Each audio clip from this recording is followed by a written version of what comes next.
in just a few days from now, we're going to be celebrating the Passover holiday, Chag HaMatzot. The mitzvah prior to Chag HaMatzot, of course, is Tashbitu Se'or Mibatechem, getting rid of the chametz, all the leavening, the yeast.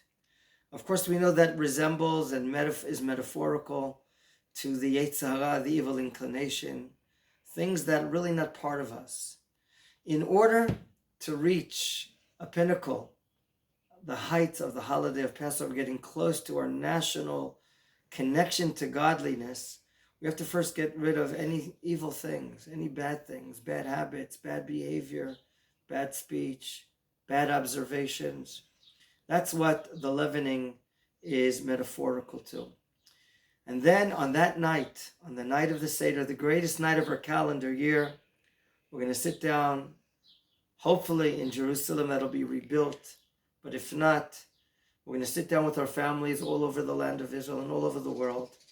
And we're going to reinstate our national identity. We're going to tell the story of the Exodus of Egypt, but not just telling it. We're going to be telling it to ourselves, to our families. We're going to be telling it in a way that we're going to feel and sense, both intellectually and all other ways, that we are coming out of Mitzrayim that night.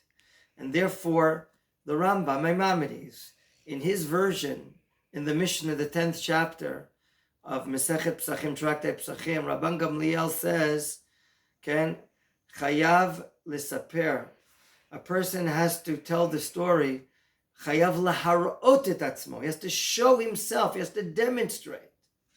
It's not the regular version that we see in the Mishnah, you have to demonstrate. And therefore, we're going to tell the story in a way that we're going to act it out.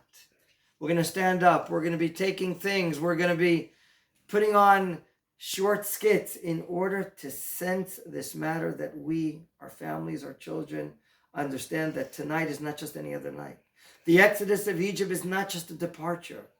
It's the birth, the appearance of a new entity, a divine entity in this world, God's choice in the Jewish people. Everything starts from that Exodus. Then we receive our freedom en route to our greater spiritual freedom to Mount Sinai, to receive the Torah and then come into the land of Israel.